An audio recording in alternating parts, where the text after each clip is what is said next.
এই গছজোপাৰ যেনেকৈ ঔষধি গুণ অনন্য, ঠিক তেনেকৈ ইয়াৰ যিটো পত্ৰবিন্যাস, এই পত্ৰবিন্যাসো পাতৰ গঠনটো বহুত মানে ইণ্টাৰেষ্টিং হয়।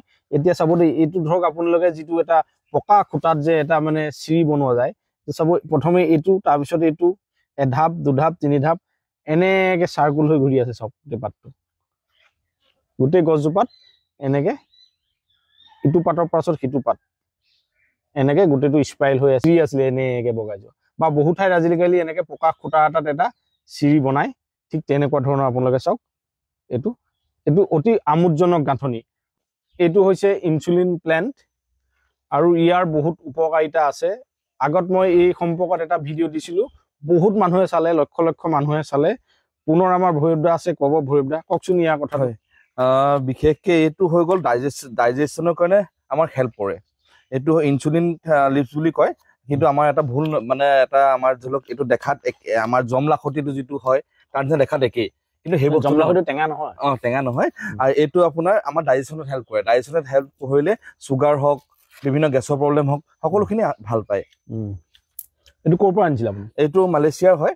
আমি চাবাস্নেকৰ লগতে এই ইনচুলিন পাতটো দিওঁ, যাতে তেওঁলোকৰ বিভিন্ন ধৰণৰ গেছৰ সমস্যাখিনি সোনকালে আঁতৰ হয় আৰু চুগাৰৰ সমস্যাখিনি যাতে সোনকালে শেষ হয়। মেইন হৈ গ'ল মেইন ডাইজেশ্যনত হেল্প কৰে।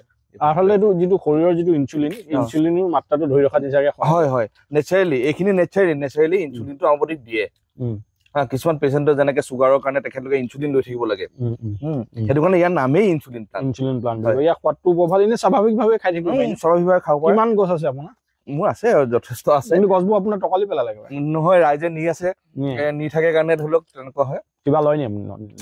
কিবা এটা মাননীয়তা লয়, কিবা এটা মাননি লোৱা। মানে এইটো যিটো মই আপোনাক দেখাইছো, এইটো গছতো আপুনি আকৌ চাওক পুনৰ, যে ইয়াৰ পত্ৰ বিন্যাসটো চাওক, সজ্জাটো বৰ ধুনীয়া, মানে একদম ধুনীয়াকে ক্ৰমশ মানে গোটেই পাতটো স্পাইৰেল হৈ থাকে।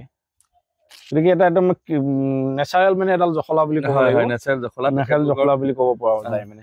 গতিকে এইজোপা হ'ল ইনচুলিন প্লেণ্ট। ইনচুলিন প্লেণ্টৰ ইয়াৰ সোৱাদটো বহুত ভাল। আৰু আপোনালোকে যদি চুগাৰৰ সমস্যাত ভুগিছে, তেতিয়াহ'লে আপোনালোকে ইনচুলিন পাত খাবলৈ আৰম্ভ কৰক। চুগাৰ হওক, গেছৰ প্ৰব্লেম হওক, বহুতৰ ধৰি লওক পেটৰ গুমগুমনি আহি থাকে, তেখেতলোকে খাওকচোন উইদিন 2 to 3 days। আৰু মই ইয়ালৈ আহিলে সেইকাৰণে খাওঁ, মানে 3-4টা পাত একেবাৰে খাই দিওঁ। এটা পুলি যদি ৰুই ল'ব পৰা যায় ঘৰত, সেইখিনি পুলিও আমি দিওঁ, তেনেকে ৰুই লওক। কেনেকে খাব লাগে, কিমান পৰিমাণে? মানে হেৰিটো বেলেগ বেলেগ হয়, তাৰমানে প্ৰব্লেম যিমান চবৰে ধৰি লওক প্ৰব্লেম লৈ পিনি তাৰ ড'জটো তেনেকে হয়। পাৰিলে আপোনালোকে এই সমস্যাবিলাকৰ পৰা, বিশেষকৈ চুগাৰৰ সমস্যাৰ পৰা দূৰত থাকিবলৈ আপোনালোকে ইনচুলিন প্লান্টৰ ইয়াৰ পুলি এটা ৰুই লোৱাৰ আপোনালোকে ব্যৱস্থা কৰক।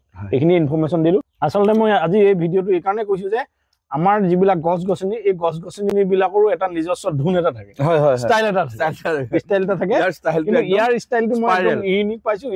ইউনিক মানে এটা বৰ ধুনীয়া মানে পকোৱা জখলাৰ দৰে হয়।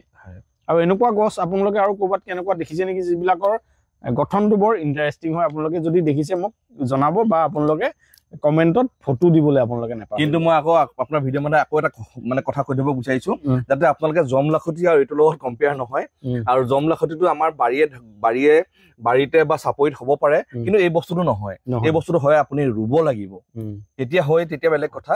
কিন্তু য'তে ত'তে পোৱা পাতটো নাখাব। জমলাখতিটো খাই দিব নালাগে। জমলাখতিও বহুত গুণাগুণ, বেলেগ গুণাগুণ তাৰ বেলেগ আছে।